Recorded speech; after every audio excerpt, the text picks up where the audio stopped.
I'd like to call the North Branford Board of Education meeting to order on Thursday, January 18th, 2024 at 7 o'clock p.m. Roll call. Chairman Holster. Here. Vice Chair Onofrio. Here. Secretary Sienna. Judy Bannon. Here. Zachary Canada. Here. Kim Dawson. Victoria Lanza. Here.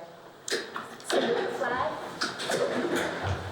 I pledge allegiance to the flag of the United States of America and to the republic for which it stands, one nation, under God, indivisible, with liberty and justice for all. Visitors? Usual suspects out there? All right. No. Student representatives. Your turn. Oh, yeah. All right, okay, so to start off, MBHS English teacher Jill Feltus has been selected as one of the Auschwitz Legacy Fellows for Connecticut. Mrs. Feltus successfully moved through a very competitive application process. She will complete virtual workshops during the evenings throughout the remainder of the school year in preparation for the professional development trip to Poland in August. The Auschwitz-Birkenau Memorial Foundation and the Holocaust Education Resource and Outreach Program coordinated this important program and professional development experience. Students and parents have been provided the mid-year exam schedule. This occurred before the winter vacation via Google Classroom and eClass. And preparation tips were also provided to all students during advisory. Classroom teachers also provided exam review sessions and materials during scheduled classes the week before the exams. And the music department is participating in the annual Spectrum concert events during January. January 23rd is the Choral Spectrum concert, and January 25th is the Band Spectrum concert. On January 26th, members of the NBHS Dream Team will be supporting the annual TVS Health and Wellness Fair under the leadership of faculty advisor Nicole LaCroix. 19 non-senior student athletes will attend Morgan High School workshop on February 7th. The workshop focused on character attributes and leadership among high school athletes. 2 senior NBHS indoor track team members qualified for nationals scheduled for March 2024 in New York City at the Armory, a historic and well-known indoor track facility. Sam Gott will be participating in the 55-meter dash, and I will be participating in the shot put competition. Congratulations. Aiden Chittenden. Aiden what? Aiden Chittenden. Aiden, I think your dad posted something on Facebook with your shot. Yeah. Sorry, I saw it. So Yeah, he likes to post that. That's a huge honor. Yeah. That is. Qualifying for that Huge. track That is huge. event is- Let your dad brag. Congratulations. Oh, I'm gonna brag too, but that's a huge honor. Thank you. Sorry. Yeah, I know. Did you have more? We just totally interrupted you. No, I think that was it. Get out. And with a bag. Yeah, do you guys have midterms to study for? Yeah. Yeah, we It's a don't good finish place to until say yes, Monday. yeah. Okay. Good luck. Thank you. Thank you very much. Good luck. All right. Thank you both. Good luck on your Yeah, exams, thank guys. you. You're free to go.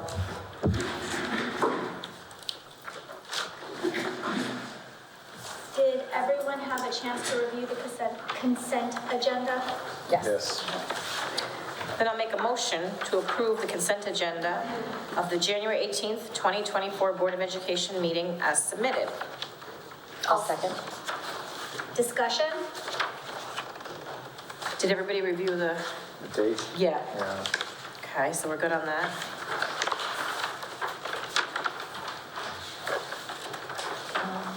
And I'm excited for the field trip.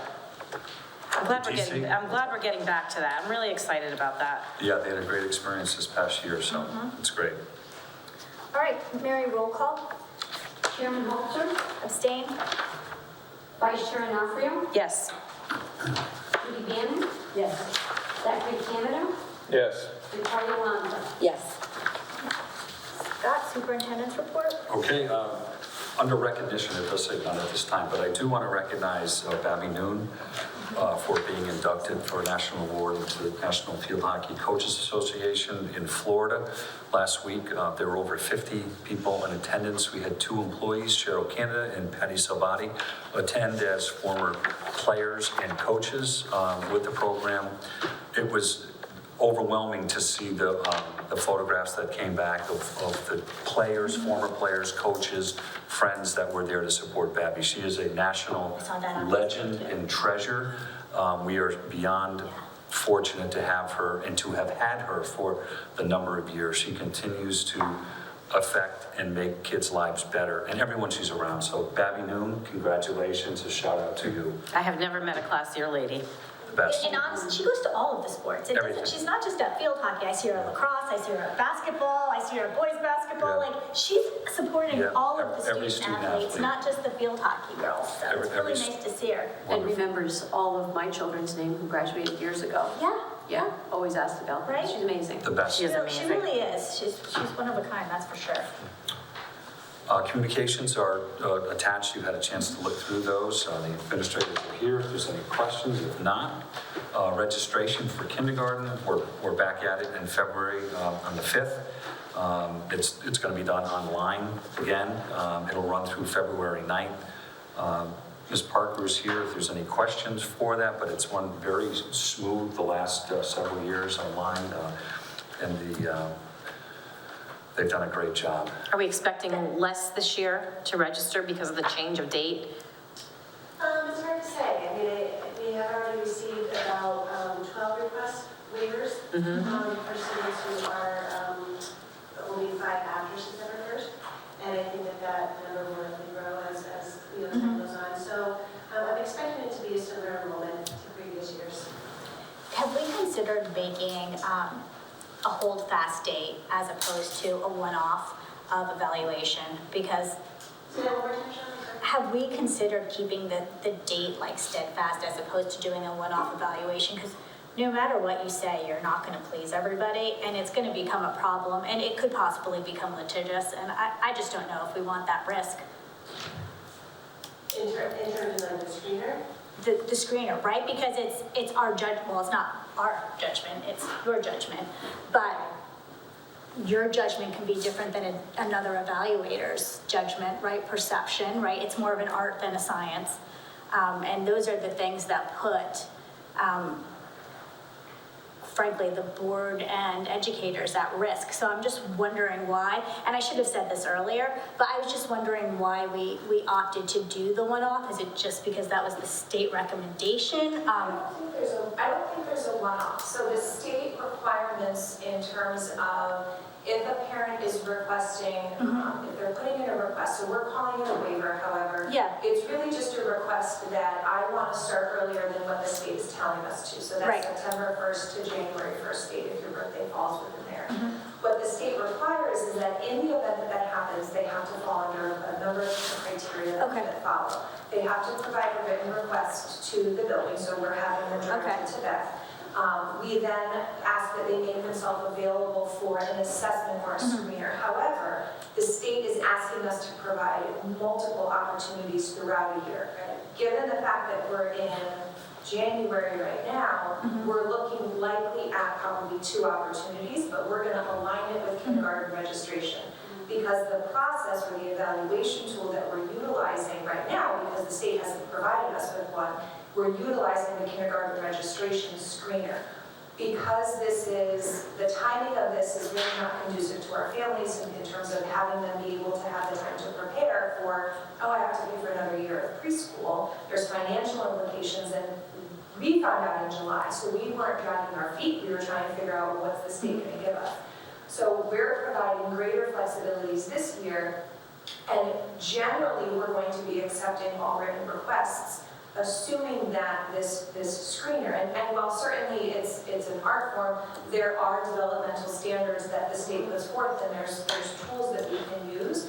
So I think for this year, we're doing a transition plan. So there's greater flexibility for North Branford Public Schools, and that's what we just communicated in our preschool orientation that we came from.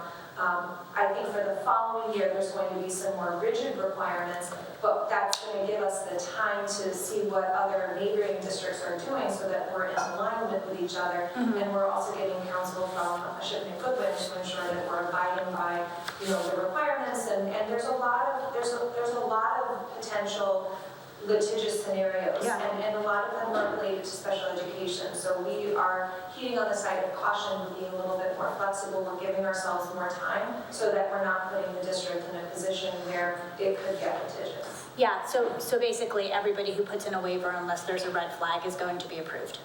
is what you said in short. I talk in bullets as opposed to long narratives. We are following the state requirements in terms of making that decision. So generally speaking. So what are the hard, fast state requirements that I could say, you know your ABCs, you're 5 feet tall, you can play with children? What are the check boxes that would have to be that there's no room for opinion, right? It's hard fact, because where we get into trouble, right, is, well, Beth says that this child plays well with others, but I just saw little Johnny smack the kid with a truck. And I don't really know like what they're evaluating on, but like, it's things that I guess are concrete, right? Like concrete and consistent, that both people, like, no matter who evaluates this kid, it would be the exact same way. There's no. And that's what I worry The about. problem is that that's not being delivered from the state. There's. That's right. It's very That's- typical of the state to make the Exactly. change and say, this is when you start, but you guys can figure it out and make the Right. decision. We're following the guidelines. Right. Yeah. We're within Right. the law. Right. We are also supporting our community and we're doing what's best for kids. Of course. So I can certainly see, the concerns. However, I do have confidence that the plan that we have at this moment in time is going to support the district and families for next year. And we're going to spend from now until then working with our attorneys, making sure that we're meeting those needs and seeing what our neighboring towns are doing as well. So Is there like a task force with neighboring towns? How are you collaborating? it's all state agency work. So I'm part of a special education administrator group. I also meet, there's a lot of meetings that they've been doing with families and directors, but it's a nobody knows because the state hasn't provided us with anything. So we're all coming up with these ideas, and at the end of the day, our job is to make sure that North Branford is taken care of. So if we're collaborating, right, and we're looking for common threads, I'm not an educator, I'm just a mom, and I know, like, if my kid didn't get in, if I was mad, I'd push the envelope. So that's what I think about, right? But I'm thinking if you're collaborating, to me, if you're collaborating with East Haven and Branford, you would all get together on some kind of a task force and have the same tools and present them to the state so that there's really not a lot of wiggle room. And I don't know what that criteria would be for a 4 or 5-year-old because that's not my area of expertise, but if there's consistency across our neighboring towns, like you're saying, that would limit some of that risk. Absolutely, and that's definitely the word moving forward. I think because of the timing of it, like Sarah said. Yeah. With it just coming out a couple months ago, that wasn't able to happen, especially with the greatness of the information I think from the state. So this way, we are obviously falling within legal limits, if you will, but then making sure that we have a plan moving forward for the following year. Okay. May I follow up? Of course. So my concern would be, in general, we're probably going to get the same number of students that we did every other year because Right. it's similar. However, what if? So what if we get more than, let's say, 120? We have 6 classrooms, 20 students per classroom, which is, I think, what they have about this year. What would be the plan if we received more than 120 kindergarten registrations? Because that would put us in the position of trying to either locate another teacher, making classes larger than 20, which is hard in kindergarten. No, that's a great question, and obviously we're going to keep a very close look on kindergarten registration as it starts. Obviously, if there was ever a concern in terms of numbers, I would always go to, the superintendent and the administrative team, and we would talk about what that would look like, and then maybe there would have to be flexibilities within the realm of staffing and how we can, Could there be a possibility of refusing some of the waivers that are received? I do. Or no? We would have to ensure that so if a parent puts in the request to be able to start early, our job is to take the results of the screener that comes forward. Our intention is to have greater flexibility for this year. We have communicated very clearly to all of our families, we're talking about this year and this year alone. When we're looking at the number of students in question, we're looking at approximately 1/3 of the students that would be typically enrolling. The majority of the students who are currently in our 4-year-old program in the current preschool are grandfathered in. The majority of those students are staying. So we've already cut that number significantly down. Makes sense. So we're really only looking at I would say maybe 14 students in total that might be asking for that. And so to me, it's a manageable number right now, but it's also, if those 14 are going into kindergarten, then that gives us the opportunity to say, if we needed to, and I'm not saying that we need to, our preschool teachers are certified greater than just preschool. So if we needed to do some shifting and adjusting, we would certainly do so with the resources that we currently have, but in no way do I anticipate that happening. And I think for this 1 year, which is what we've communicated to the community, this is the year for this transition period with the flexibilities. We are going to be reassessing, and our plan is to be able to create a board policy in the spring, and then communicate out our plan for all of our families in the summer. Because if we had the opportunity to give a heads up to everybody in July, then we could really put together a concrete plan, but we weren't afforded with that opportunity. We assumed that there were going to be additional resources provided, like every other district did. And so that's the reason for the transition plan, and speaking with our attorneys and our council, we are well within what's available for us as a district, while still following the state regulations. I mean, it's really not a regulation, right? It's just a recommendation. It's the most poorly rolled out recommendation. Not on your part, on the state's part. Oh, no, but I mean, it's really, we're making this rule, but we're not really going to enforce it. We're going to throw it to the district and let them figure it out. Like, it's really not well managed, but moving on. Okay. Sorry about that. That's okay. Any other questions specific to that? And I do want to say that Sarah, Carter, and Beth have spent a great deal of time and collaborating with districts and with our legal team, and have been outstanding through this process and will continue to be. So they'll keep you updated as we move through it. Martha, you want to do the finance report? Yeah, sure. Hopefully you received the finance report yesterday afternoon. Yeah. Thank you, Martha, very much for doing that. You're welcome. I hope it was, the timing was okay. I want to keep it timely for you, so not make it too early, but, you know, make it so that it's relevant. So I hope that worked 48 out well. hours is good. Yeah. Yep. Perfect, thank you. So we're going to start meeting again with Tyler next week, with quite a few people in central office sick, and people on the Tyler team as well not feeling well in the holiday season. It's been about 5 or 6 weeks since we've met, so we do have a meeting planned on Monday where we'll begin to discuss the go-live planning and scheduling our remaining implementation trainings. As far as our budget, January 1st, we had an increase for minimum wage. It was the first time ever that the state implemented a change mid-fiscal year. So our minimum wage increased from $15 an hour to $15.69. So our greeters and anybody making minimum wage will be raised up, or has been raised up, to that new rate. It will also affect several of our paraprofessionals, 16 of them actually. The first step of the para contract is actually $15.09, so they will now be raised up to $15.69 in accordance with the law. And their contract does end on June 30th, so we'll be getting ready for negotiations with them as well. Our W-2s went out to all employees this afternoon via the employee portal, and they'll also be mailed home to their home addresses. So those are out, and we're currently working on 1099s as well. As far as the financial report, there's really not a lot that has changed since the last report that you saw. There are 2 new lines. There's outsourced transportation, and outsourced transportation actually is the only one. That has gone up. We have a new encumbrance in there, $391,000 for anticipated transportation costs using ACES as the vendor for special education. And then the Munis report was also attached for Fund 25, and there really was not a big change since our last report.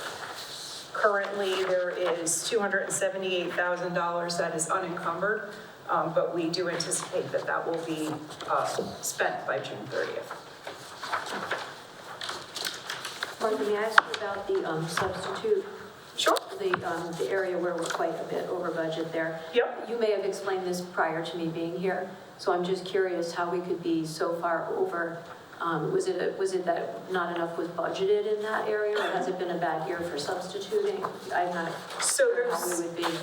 there's really only one substitute line there that is, The 121. yeah, very over budget. One aspect of that, which is the custodial line. So when we have a custodian who's out for whatever reason, whether they're sick or on vacation or FMLA, we do have substitutes come in. So unfortunately, we can't forecast who's going to be Right.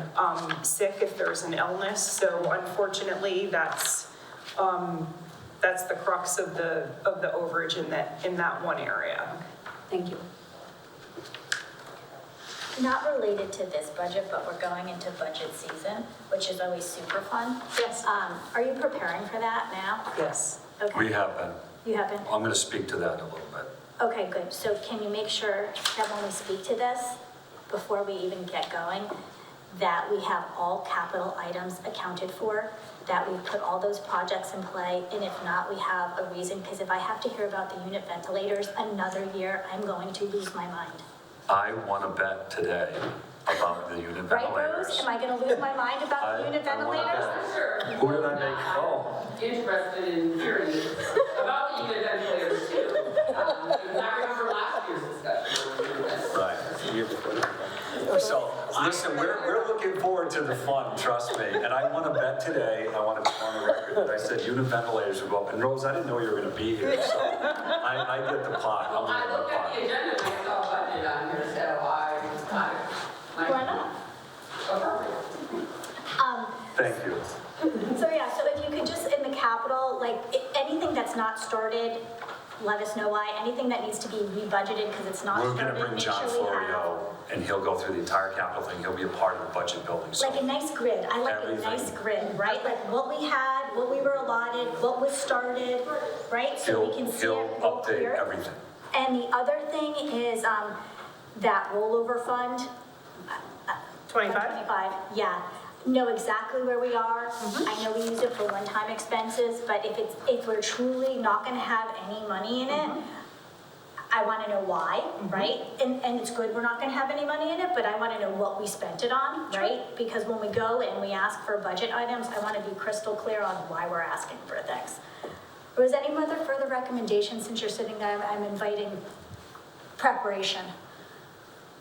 Yeah, I thought the budget was already done and you were presenting Oh, it. no, No. no. I know that there's a workshop. On the There's a first. workshop, yeah, we'll get our first budget presentation at the workshop.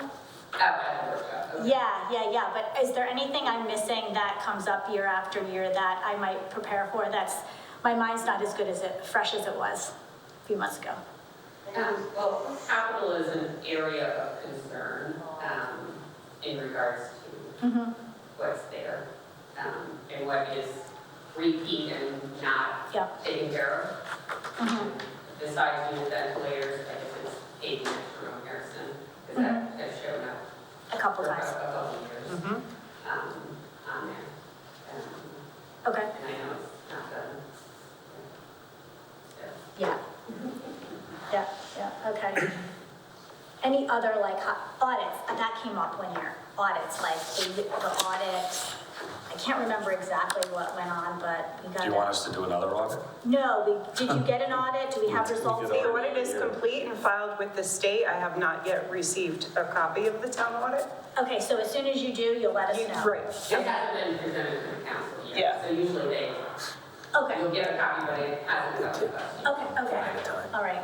I just remember that popped up one year. Okay, I think we've got everything that's popped up in the past, at least that I remember. I knew the unit ventilators. Oh, and we're going to ask for another new school too, but we don't want to let it out of the bag. The what? We're going to let you know. Wait for that. About what, the new school? Another new school. Another new school? Kidding. Carter, I'm going to segue over to you and get out of this budget conversation. Curriculum, do you have anything break? Then we don't need the vote. I'll give them to the police station, and they can use them. Okay, perfect. All right, Carter, bail me out here. Throw me a flag. It's nice that we can have Absolutely. All right, to shift gears, just on curriculum instruction is really just giving you an update on the Professional Development Evaluation Committee. You've heard that term before. Again, just to remind you, that's a collaborative group of teachers, administrators, paraprofessionals in the district that work together around building professional learning in the district, but also this year have the task of developing a new evaluation plan for both teachers and administrators. So we're kind of splitting our committee into two. One half will continue to work on that professional learning piece and building the building-based plans that are around the district vision for instruction, around curriculum work, and building-based work. And then the second half of the group, which I'll be a part of, is really developing this new evaluation plan in alignment with some of the very mild and loose state frameworks that were provided to us. So it's a massive overhaul.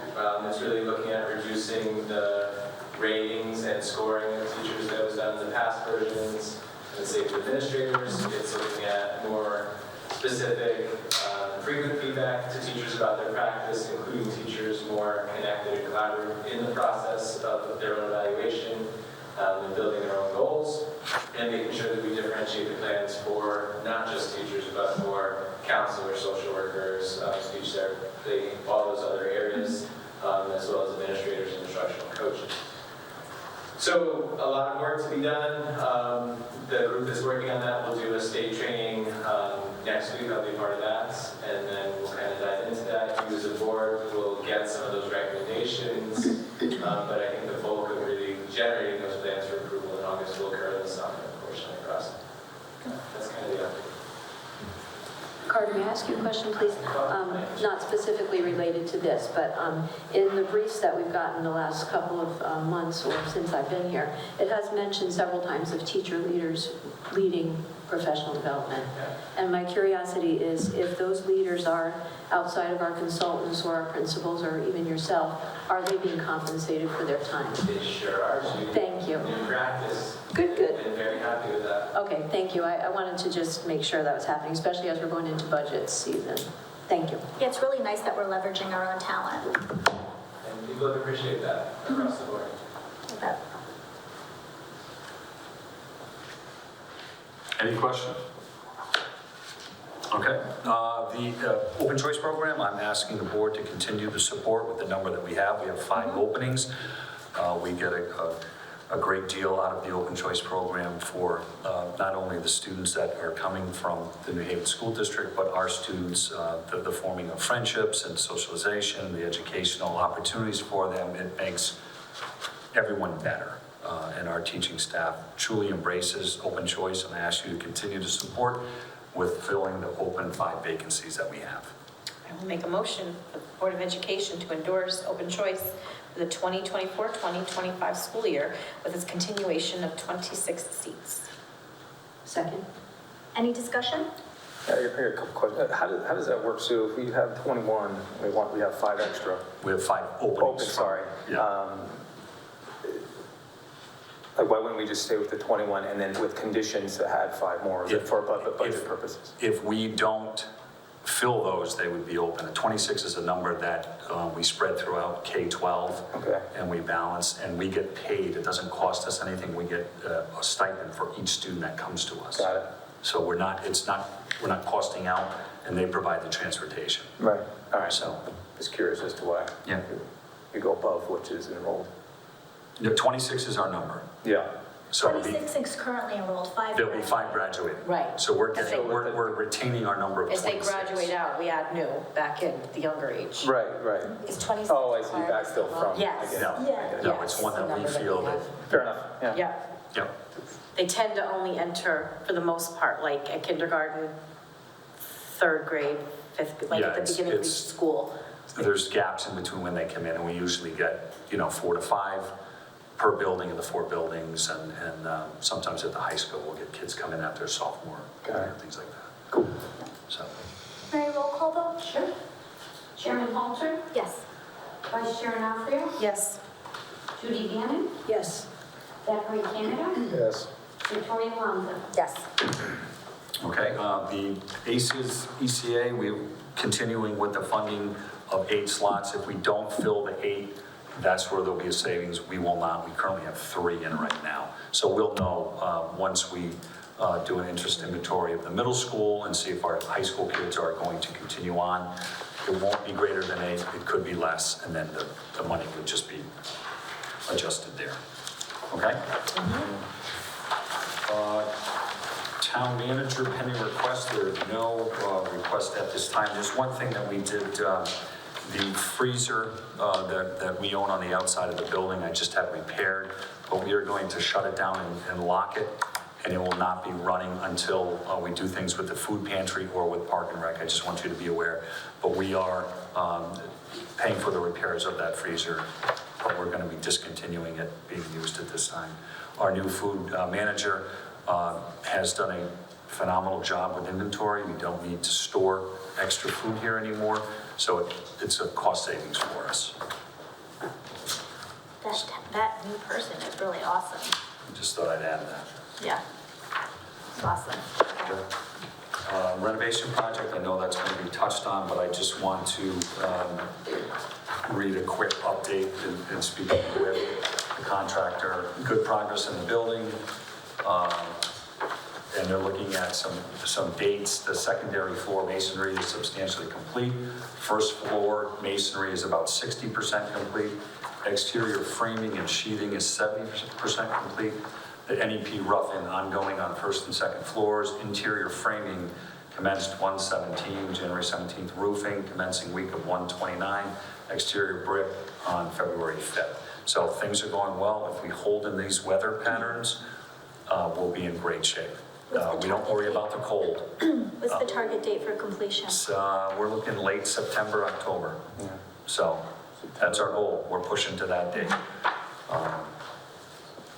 And you know, once they button that building up and they get inside and put heat in there, that's when they really move. Take off, yeah. Yep, so that's good news. Before we get to committee reports, I'm just going to pass out, we were talking about budget, and I charged Martha with just giving me a rough estimate on budget drivers and things that we are currently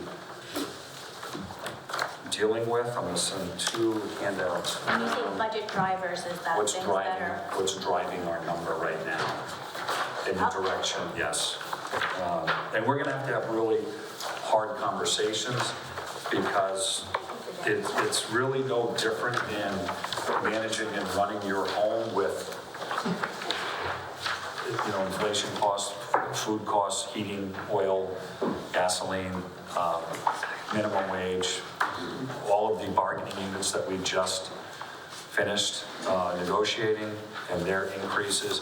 So what this is, it lists new legislation. The Department of Administrative Services are 2 things that are listed there that will have an impact on our budget this year. The reporting of indoor quality, we're going to go back to the tools for schools in each building. Not a great expense for us. It's more time in our resources. The second one is the 5-year reporting form, which is a new mandate by the state. It's listed below, and what the expectation is. We now have to have a certified testing done with a inspection and evaluation every year, and it's performed by a certified person. So no longer can John, Florio do this. So this is in all 5 buildings, and John's estimating it's going to be about $125,000. So this is another one of the state mandates. Did he get estimates? What's that? Did he get estimates? Well, it's not, they're going to give it to us. We have to get the testing company certified, and then we work through with them. He's guesstimating with what they're going to have to do, and I'll have him come in when we build the budget. But this is one of those state mandates that, Right, but don't we like? Get a price for it, right? Yeah. Well, don't yeah, we so get pricing this is for a it? rough, this is a rough. So he's in the loop on what this would look like and cost-wise, so this is what he's looking at right now. So he'll come in and walk you through all of that. Do we do this to any other town buildings that you know of? No, this is just within our 5 school buildings. There's some new positions listed below for new staff. There's the coaches that are coming off the ESSER 3 grant, which ended on September 30th. That's the total cost of that.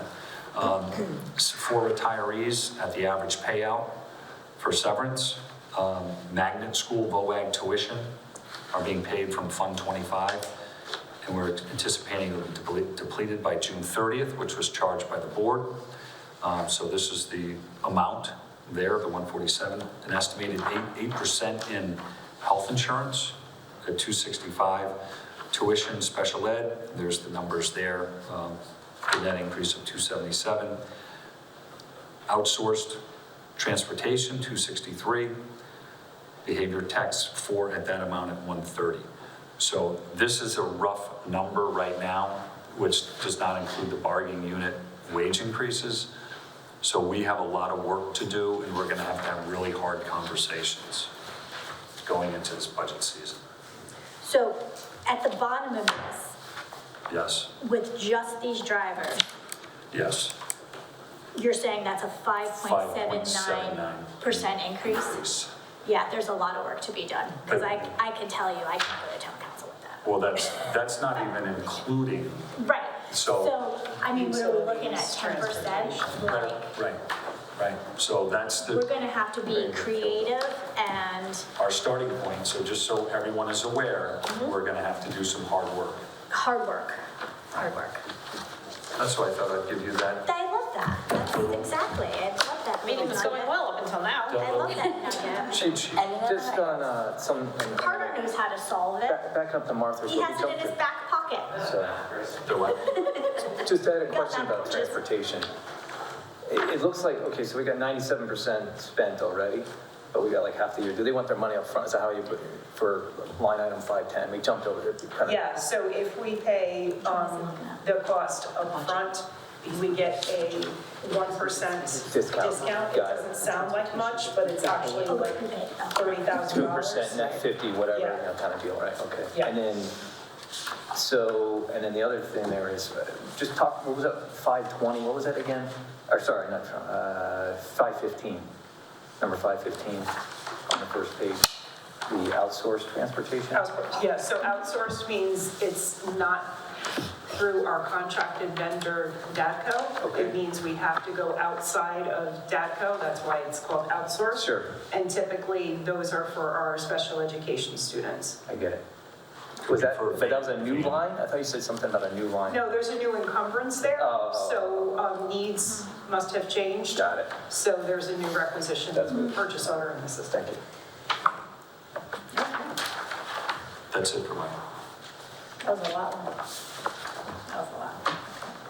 So are we at committee reports? We are. All right, there was no negotiations. Was there, that's not here, was there? Yeah, we didn't meet on Monday. No. Oh, sorry, I'm talking. Go ahead, what are you talking about about? permanent projects? Go ahead, go ahead. Yeah, no, I mean, I don't have a whole You lot jump in, more. I don't think there was any meeting except permanent project. No, we students, we kind of meet on Monday either for the holiday. But, you know, Scott kind of covered a lot of the items there. You know, we're still, where we left off on the 8th was the parking lot extension still with P&Z. I think they had to do some sort of document or something to that effect, but it should be going forward. Right. And then you had some ATPs that were kind of like lagging, like the Promethean board one and some other one. That The were- kiln. The kiln. Kiln and the And, art. sorry, PUG, what the heck's that thing called for the, it's like a, oh, what do you call it? The kiln, we're gonna go with It's the called something oversized unique.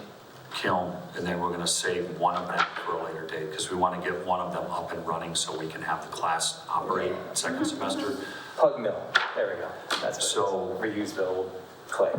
Yeah, so, and it's a machine that we can reuse and save money on clay. So we're gonna proceed with the one large kiln, and we had the fire inspector come out, we've gone through all of that, and have to do some work within the area where it's contained, but we're on top of it. Yeah. So the kids will have the class, Good. yeah. Did anyone go to ACES? That was Big Hill, okay. No? All right. Any new business? No, it's been quiet. Visitors and press? Okay. Good of the board? I do want to say that the preschool meeting was very informative. I was on as a mom, and it was interesting, it's a lot, so I'm sure that every other parent is like, what? How do we figure this out for our little 3 and 4-year-olds? But all of you did a fantastic job, I think, calming a lot of our nerves, so thank you. It was very well done. All right, the next regular Board of Education meeting is scheduled for Thursday, February 22nd. Can I have a motion to adjourn? So moved. Second? Second. All in favor?